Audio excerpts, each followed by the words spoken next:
Welcome back to A-List Podcasts. I'm Adam Armbruster, your host. With me is an incredible executive. I promise you know the companies he's been involved with. Let me rattle off a few. Train Air Conditioning, Weight Watchers, Ben Franklin Plumbing, Mr. Sparky, One Hour Air, Praxis 10, Service Experts, Physical Rehab Centers, Contractors Success Group, Future University, Clockwork Home Services, and more. Jim, you've had quite a career. Well, I'm old. I've had a With long me run. With me is Jim Abrams. If you know any of these brands, you also know the man.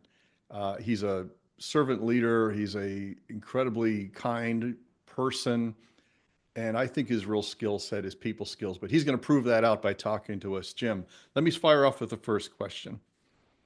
Jim, what's a word that describes how you would want people to see you or know you if they never met you? What's one word that you would hope that they would use? Well, today I would say content. I've found great contentment in my life and enjoy virtually every day. And Jim, I know you started out as a very wealthy man making $5,600 a year as a school teacher in Detroit. How did you how did you get to where you are? I mean, what was home for you as a child? Well, I grew up in Detroit and then later Livonia, a suburb of Detroit. And my journey and travels from a teacher in Detroit, and after I graduated from college, were strange and many. I wasn't making enough money, as you just mentioned, as a school teacher in Detroit. So I thought I'd make more money teaching in college and was able to get a job in a college and start teaching there. I was teaching an evening course in accounting for continuing ed, and an accountant recruited me to Weight Watchers. Weight Watchers, the owner decided her son would take my job, so that put me on the road, and I found Train, and then really became an accidental entrepreneur. When Train bought GE, my position was diminished because GE was so much larger, and that's when I decided I would go into business for myself, which started with a company called Home Energy Savers in St. Louis in 1981. And that wasn't a real easy start, was it? No, no, that was I made every single mistake one could possibly make. Back in those days, the yellow pages were the critical thing for advertising. The cutoff date was in March. The book would be published in October. I opened my business in June, missed the cutoff date, would not be in the yellow pages for a year and a half. So it forced me to really use ground floor marketing, if you will, which became telemarketing and foot canvassing. So I literally walked up and down the streets of St. Louis, knocking on people's doors, asking if I could be their air conditioning contractor. That's got to have a very low success rate. Going door to door selling a concept that people was even a newer concept back in the 70s and the early 80s, right? Central air.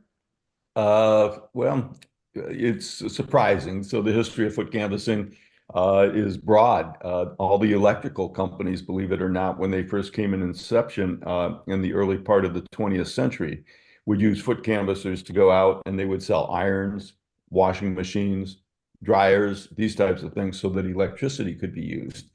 For heating and air conditioning, I'm not sure anybody else had done it yet. Perhaps others had out of desperation, but it was certainly out of desperation that I did it. There's something about starting out with nothing that puts gas in your tank. One thing that, Jim, I always, in hearing you speak, and anybody that's listening to this, I mean, you can see a lot of Jim's speeches and talks online. Just Google him, they'll all start popping up.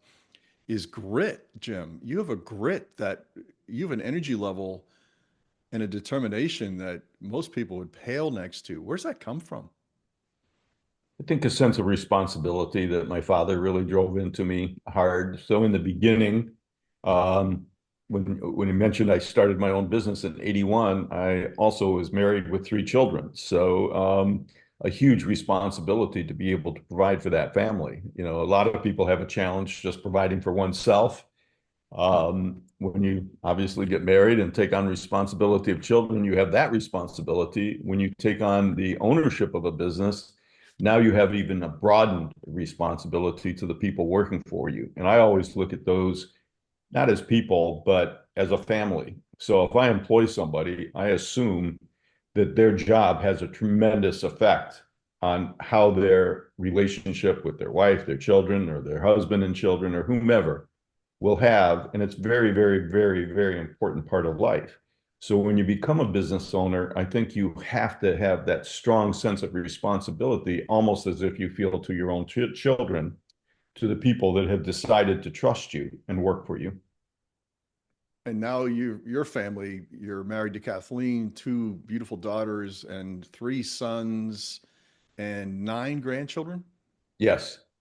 Yeah, and seven of them will be here for Christmas. Unfortunately, one of the daughters is married and has two children out in California. But we go to California once every month to see them so that we can keep in contact. So they won't be joining us for Christmas this year, but everybody else will be here. So it's an exciting day next week. So they feel that bond, they feel that want to be involved, and your employees, from what you just said, had to have valued that from you as well. Did they feel like they were part of something bigger? I hope so. I grew up in a family. My dad worked at Ford Motor Company on the line.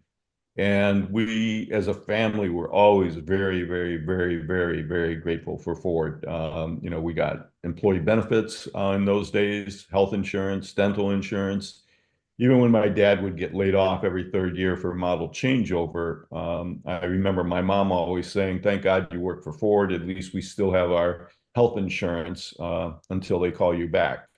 In those days, every 3 years they closed the factories and retooled, and came out with the new cars.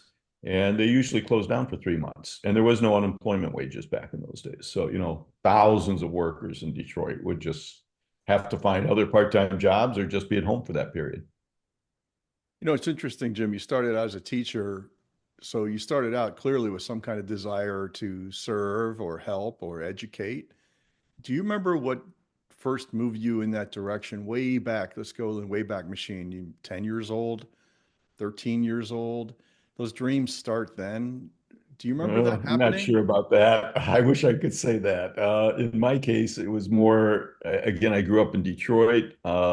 My family's business, my grandfather was in the moving business. So all of my uncles and cousins moved furniture and stuff. My dad had done that as a boy. I would say I didn't have a very broad vision of what was available in terms of careers. So when I went to college specifically to become a teacher. Initially, I got a history major and an English minor. And then I worked for a gentleman by the name of Leonard Blumenreich one summer in his CPA firm. And he said, "What the heck are you going to do, Jim, if you're not a teacher with your history and English?" So I immediately went back. When I went back to school that year, it was my junior year, and I changed. And I was still going to be a teacher, but now I was going to teach business subjects. So for my last 2 years, I literally inundated myself with business subjects and picked up a major in business as well. So And then that went to teach because I didn't really know what else there was. There was the factory, which I'd worked in, and I just wasn't broadly exposed to different careers and opportunities. so that was the event that you said, this is my ticket to something better. Yeah, I clearly remember thinking, wow, having my summers free, I'll travel, I'll do all of this. And strangely, in those days when I graduated from college, I was pretty confident that $100 a week would do it. That would be a good wage, and I would be successful. If I could ever get to $200 a week, that would be a miracle. So I took the job because I intended to, and then because its summers were free. And boy, it paid $100 a week. So who could ask for more? Someone once said, like, a real gift is not being able to see past the distance of your car's headlights. Because if you Maybe saw how long the road really was, that's probably true. so you could see past your headlights to $200 a week. And then how about what brought you into the home services industry? You could have picked 100 different businesses when you went to St. Louis, right? You could have done anything. Why that one?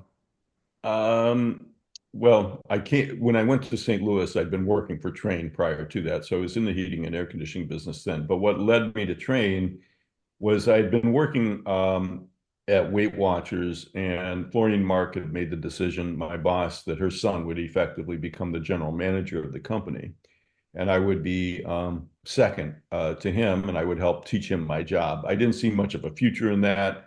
My second child had just been born. In those days, there was no internet.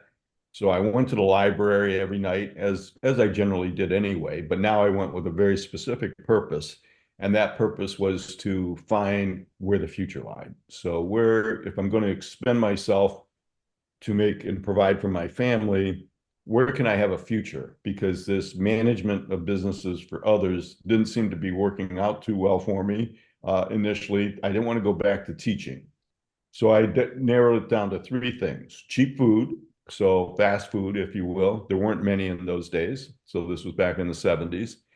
So I saw that as really a rising place that if I could get involved with that, I would probably do okay. Automobile aftermarket, because in the 70s, people were holding on to their cars for a very long time.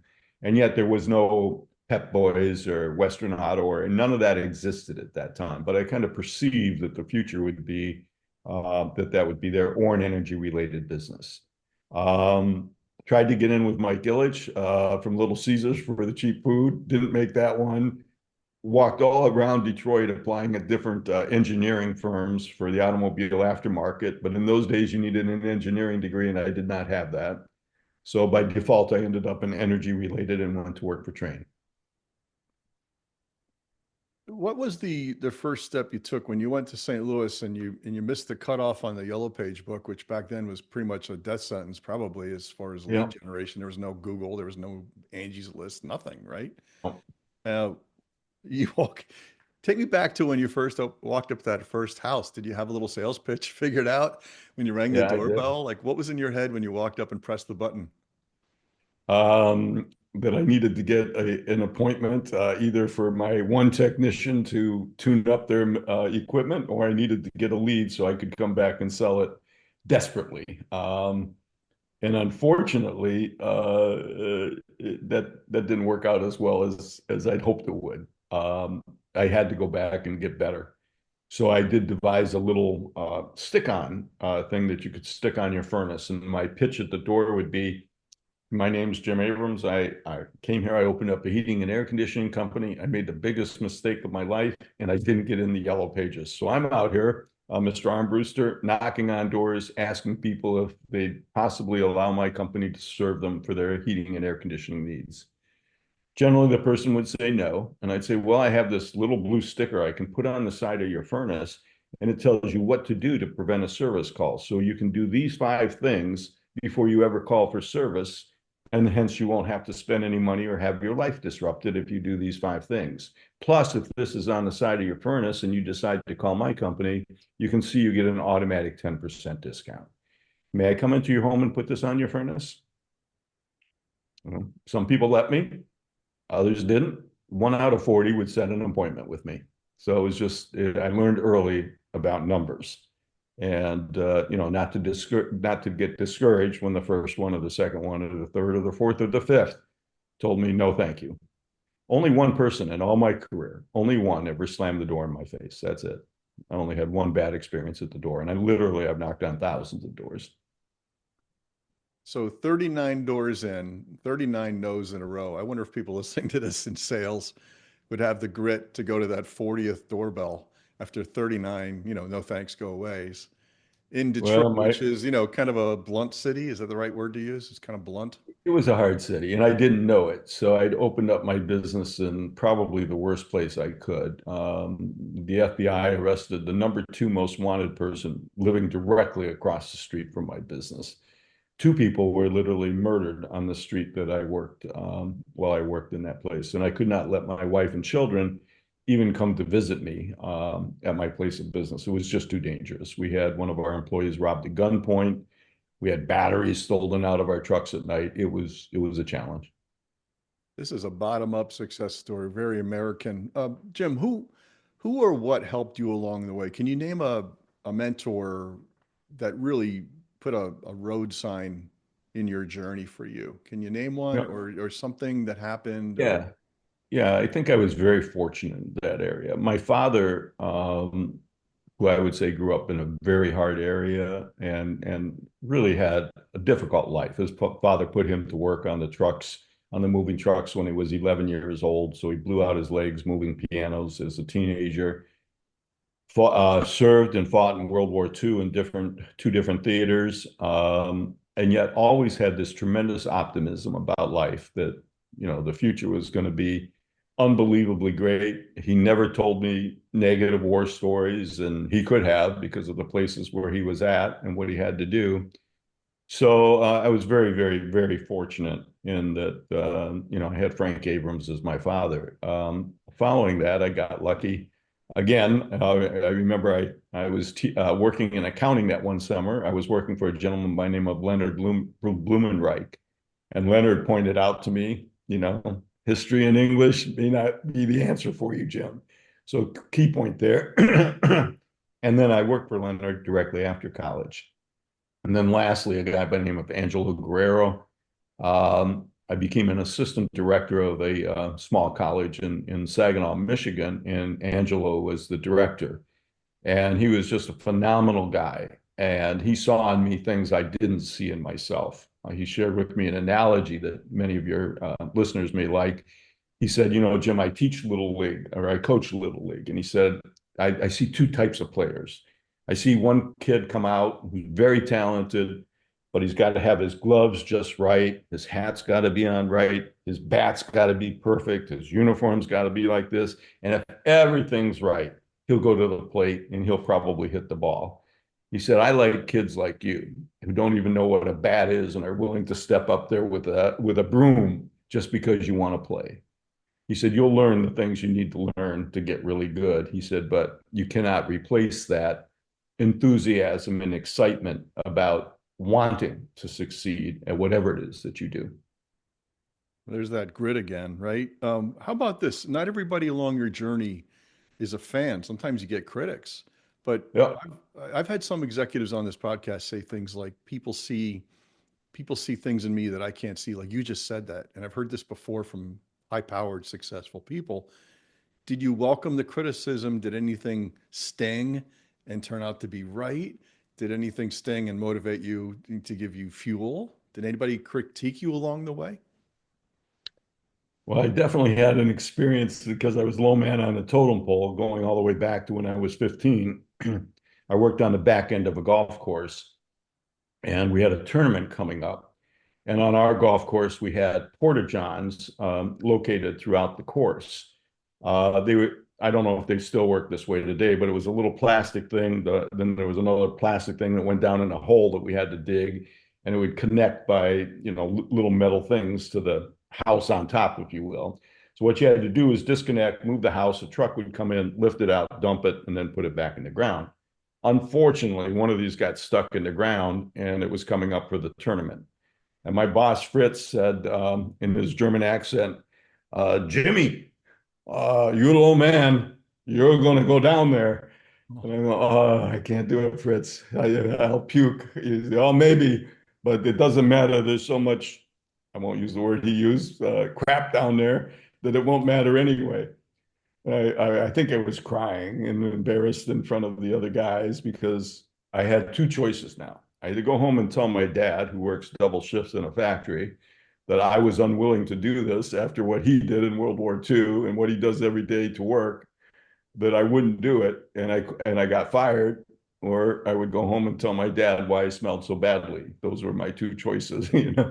So I went down and I did vomit down in there, but I did it. And on that day, I really, after I got out, I rode my bike home. They didn't want me at work anymore because I smelled so badly. They squirted me down with a hose, but it wasn't enough. So I rode my bike home crying, trying to figure out now what I would tell my mom and dad about my ruined clothes. Because again, in those days, one didn't have a whole bunch of clothes, right? So that was a changing life experience. I learned I could do anything. If I was willing to do that, that I could do anything and probably survive it. That is hard to top, Jim. Yeah, it's been hard to top. That's, I'm saying it happened at 15. So I've had no further experience anywhere near that since I was 15 years old. I could tell it was stinging because the memory seems crystal clear as you describe it. It does. It is. It's one of those moments one never forgets.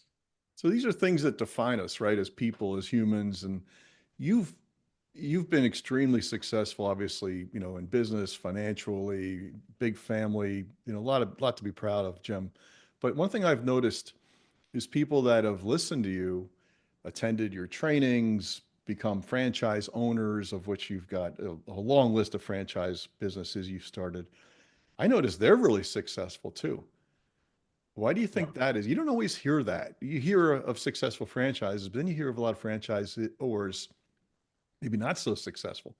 A lot of yours seem really well off, like they did well. Why do you think yours were different? I think it was different because it was important to me. So one of the things I take greatest pride in is that in all of my businesses, all without exception, every one of my executives that worked with me are all multimillionaires. There is no exception. So it didn't matter where they started. Some started as a receptionist and worked up in the organization. It was that ability to be able to perform and achieve and succeed at what they did that my vision on the world was I'm not a guy that's after $1 billion. So that was never important to me. The numbers are important because I have to have a budget. That was important to me. I have to be profitable because I have responsibility. At one time, I employed 3,500 people. Those 3,500 people morph into families that might have been as many as 10,000 people. And all those Christmases and all those birthdays and all those things that these people are working hard to provide for their families are extremely important.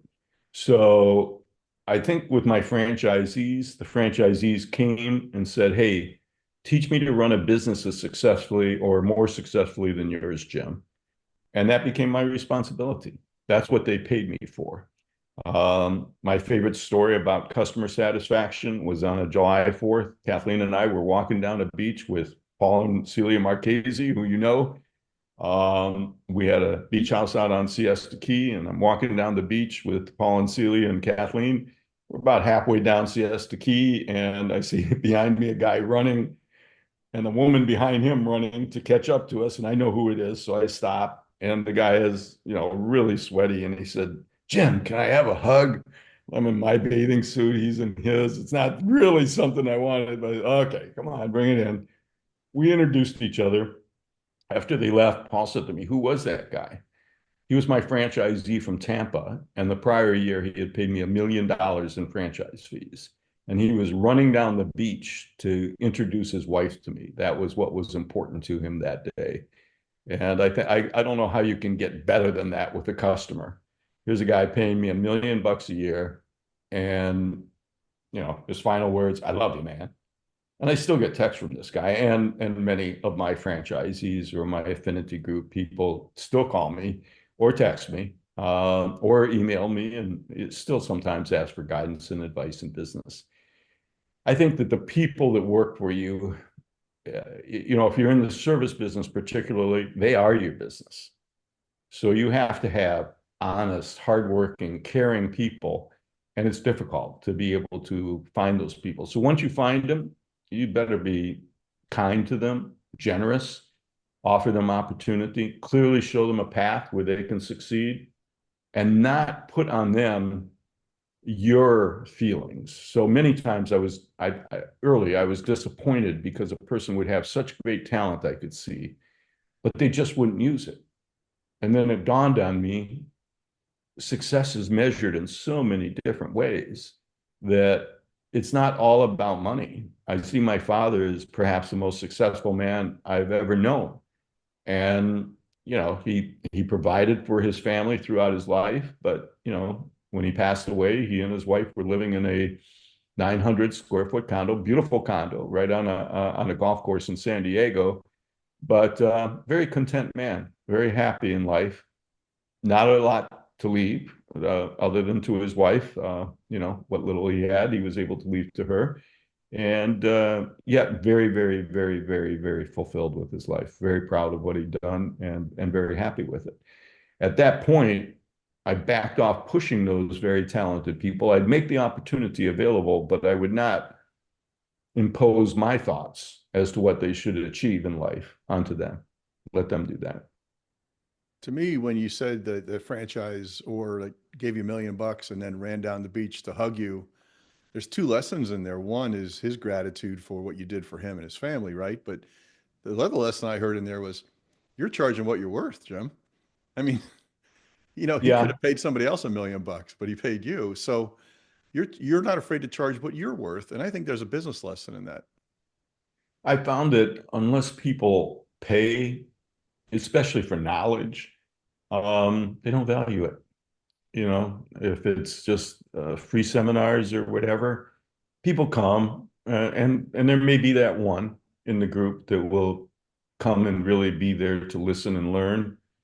But unless people invest something in it at the very beginning, they don't really value it perhaps as much as they should. Hard lesson because you have when you get this knowledge and you learn the keys to success because there are keys to success. In one of the books I wrote, I have a 10-step approach, and it's always worked. Always worked. I think it always will work if you apply those 10 steps to any business. Are any of these So books available to the public? I know Praxis.com, there's a lot of videos of you talking. Is there anything that people could look into if they wanted to read more of what you're talking about? I had one book published called Contractor's Guide to Success. There were 10,000 copies of those. They've all been sold. I've been asked to reprint, but it's so dated that I haven't. I occasionally see them come up on eBay or Amazon. I saw one sell for $5,000 on Amazon, so that was pretty impressive for a book that used to sell for $24.95. But the other book is just I've written it. I've edited it a number of times. I'm not ready to, make it a final published book yet.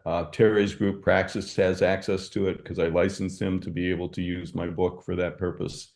I've sent it to friends electronically, etc. But other than that, I'm not sure what I'm going to do with it before I'm gone. You've done a lot of teaching, a lot of sharing. Let's talk about some things. I mean, you've had a lot of hits, but something tells me you might have had a few misses. Did you ever develop an idea or concept or a business or business idea that didn't work out? And what did you do learning from that experience? Yeah, I've had a few of those. One was relatively large back, when was that? In the 80s. So I had an opportunity to become the distribution for Coleman, who manufactured heating and air conditioning. In those days, I'm not sure they still do, but they did then. So I had the opportunity to acquire the distribution for 5 states surrounding Missouri. And I had a young man working with me who was very ambitious, hardworking guy, but had some challenges. He had $80,000, which in those days was a lot of money, that he wanted to invest and become my partner in that business. So I didn't think he was the right guy, but I had nothing to lose. He would do the job, he would put the 80,000 in, and then I would benefit from it. That's how I saw it at the time. It didn't work out. The guy lost all of his money. He quit. He had to resign from the business. He had a wife and 2 children, and he had to go elsewhere. So I closed down the center. I felt terrible about the whole experience. First, it was my first real loss in business. And second, this man was now in a very difficult position. I did something then that I'm very proud of now. I thought it was just the right thing to do at that time, but I gave him back his $80,000 and I took the loss. And if anybody questions whether you get rewarded for good things, the story will come around and show that you do, because a few years later, I was looking at buying a house in what's called Wilson Farm Estates back in St. Louis. I'd picked out a lot, but it had a premium of $220,000 on it, and I just couldn't pay that premium for that lot. So we decided on a lesser lot. On the day I'm in signing the contract, I see that it says lot 144, which was the lot that had the 220,000 premium, but it did not have the 220 against it. And I thought, they made a mistake. Do I just sign this real quick? And I said, no. So I said, George, I'm sorry. The gentleman I was signing the contract with, you guys have made a mistake. This was the lot I wanted, but I can't afford it. So we were going to go here. He said, I know. Just sign the paper. You got 144. I said, well, why? And he turned around a picture that was on his desk, and there was this man who had worked for me, who I gave back $80,000 to, with a woman and two small children. That woman was this guy's daughter. And he said, I've never forgotten what you did. A lot's yours. So I got back $220,000 for an $80,000 investment. And I got the lot that we dreamed of, that we wanted. And it was all because of that. So, Leaving good yeah. actions, good tasks, good, things along the way as you're going down this road. What's you describe yourself as content, and I guess I would be content after all those wins. I guess I can envision that maybe happening, not personally. I mean, I haven't experienced that, but for you, absolutely. I mean, what's a word that describes your career though? Looking backwards, the ups and downs, the lefts and rights, the wins, the losses. What's a word that describes the career for Jim Abrams? You had that on your question. I'm not quite sure which is the best word. There were a lot of them. I would say accidental. I mean, I got recruited out of a classroom to go to Weight Watchers. Weight Watchers decided to go in a different direction personnel wise. I landed at Train simply because I was in a library and found energy related businesses. And I ended up going into business for myself because Train was effectively going to move me to Tyler, Texas. And I was going to have to go back on the road again every single day. And I just didn't want to do that. So I left and opened up my own business.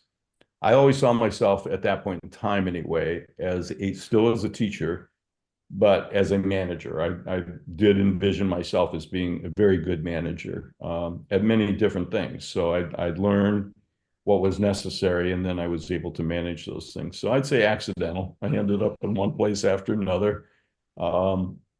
Got into physical therapy because I was in a car with Keith Fugelberg, and I was going to fund a small medical park in Venice that he was going to occupy with some other doctors. So that's how I got into physical therapy, just talking to him in a car one day, and then ended up growing the largest physical therapy franchise in the world. Get so many young people that can really learn from you and your experiences. And I hope people do dig online and listen to some of these videos. The internet's full of Jim Abrams. I mean, it is not hard to find you and listen to some of these stories well beyond what we're talking about. If a young professional walks up to you now, Jim, saying, let's just pick home services. I want to get into home services. Like, what's your counsel to them? What do you say to these young pros? Let's assume they're talented and you like what you see. What do you say to them? I'd first ask them why. Everybody that I've ever worked with, it's really two things. Why do you want to do this? And secondly, what is it that you want out of it? And the same thing with the people working for me. Why do you want to work here? And what do you hope to get out of this experience working here? So I know what it is that you're looking for, because I might perceive you looking for something totally different. I had a very successful guy in one of our affinity groups out in the Northwest. He had a relatively small business doing $900,000 a year. He only employed 5 people, but he took 3 months off every year to go hunting. He took another month off every year to go skiing. And he had the perfect little business for himself. So me teaching him how to build a multi-million-dollar business, it wouldn't have been successful for him, right? So why is it that you want to go into home services, and what do you want out of it? I see a lot of people wanting to go into it today because it's a very, very, very popular field for home equity right now, and there's tremendous amounts of money flying out there. So a lot of people are going into it for the money. They may find when they go into it for that alone that it's a tough, tough job. And then it's going to be difficult for them to continue if it's just about money. So you're seeing that with some of these roll-ups, aren't you? Like, where it's easy to buy 5, 10, 15, 20 HVAC companies. It's a little different story trying to run them and run them profitably and consistently. Yeah. Nobody's taking the time to pre-integrate. Or even have really an integration plan after they buy them. So they allow them to continue to fly under their same banner. So you don't have any national companies today. There's nobody that's nationally known. And I think that opportunity is missed. So what you end up with is a local brand that maybe is well trusted and liked, suddenly owned by somebody from another city without the best practices. Is that where you're going by pre-integration? Yeah, that, and they may not be on the same software. They don't have the same company name. They don't wear the same uniforms. They may not even sell the same equipment. So it's very complicated to become an expert at all of these different small little businesses, you know. And usually what's happened is the private equity group where the acquirer has come in and they're not really looking at a long-term relationship with the customer or with the business. So many times it leads them to do things that they shouldn't do, and they can do because the customer is not savvy on the equipment that's out there today. So they end up doing things that they shouldn't do. They replace systems before they should because the private equity guys are in there for the money. You know, the private equity guys are coming only for money, period. They don't come to enhance the what the customer gets. It's rarely enhancement other than for very senior executives for the personnel of the company. It's just about money. So that would be dangerous, I think, to get into the home services business because the tide can change very quickly. When I took my companies public back in 1996, between 1996 and 1998, $6 billion flowed into the home services industry in terms of capital. And then after that date, it took another 20 years before that type of money would flow again into home services. So these windows open and these windows close. And right now, the window's been pretty wide open for air conditioning and plumbing and electrical contractors. You know, I have a formula for success. So I would tell that person, you know, if you want success, success is equal to first and foremost knowledge. You have to really know what it is that you do and how to do it. And there's only two ways to get knowledge. That's through education, so reading books, attending seminars, going to college, or experience. Those are the only two ways that you gain knowledge. Next, you have to have a plan. So what is it that this business looks like, not next month, but 10 years from now? So 10 years from now, what's this business going to be? And what do I have to do from here to get to here? Um, that's most people don't do that. Most people spend more time planning their vacation this year than they will their life. They really don't even have a plan for their own life, let alone their own business. Then they have to be able to execute that plan, so manage it. And then they have to have, I've added that to the formula later in my life. They have to have the willpower because there's going to come a day. You don't know when it's going to come, but there's going to come a day where you're going to be extremely challenged to meet the responsibilities that you have at work. And you just don't know where those are going to come and when they're going to come. So you have to have the willpower to be able to get through those very, very, very difficult things that will come. There's that grit again, all the way back from the gritty streets of Detroit, Michigan, Yeah. showing up again. You never really lose who you are, do you, Jim? You know what I think, Jim? I think your father was right. I think when he said the future's bright, he was correct, but I don't think he was talking about him. I think he was talking about you. Perhaps. My dad was a strict disciplinarian when I was a boy. Later, we became very good friends in life, and I spent a great deal of time with him. So that was good. But yeah, he did tell me he actually thought it would be much harder in the future, but he thought the opportunities would be there. The reason he thought it would be much harder is being a veteran from World War II, he'd see the whole world bombed out. And he thought at that point in time, the 50s, he thought were really a great time because America had the only factories in the world. So we could produce, and factory workers would make a ton of money or a lot more money, respectively, than what they make today. And America would have its way with the world, and we did. But bit by bit, the world woke up and became more competitive with us. And he foresaw that. He said it's going to be more challenging. It is going to be a global world. He was a thoughtful guy, just like you. Jim, it's been such a thrill to have you on this podcast. We could go all day, and I hope people that listen to this that are intrigued and you go down the rabbit hole and read up on Jim Abrams. There's so many lessons in here, decades and decades, and you won't go wrong. He's had such a success track record. It's hard to top it. And everybody I know that Jim that's worked with you or for you says all the same things you just said. It's all real. It's all true. Jim, thanks so much for being on the podcast. All right, Adam, thanks for having me. Have a good day. And have a Merry Christmas, by the way. Merry Christmas to you, Jim. All right, bye.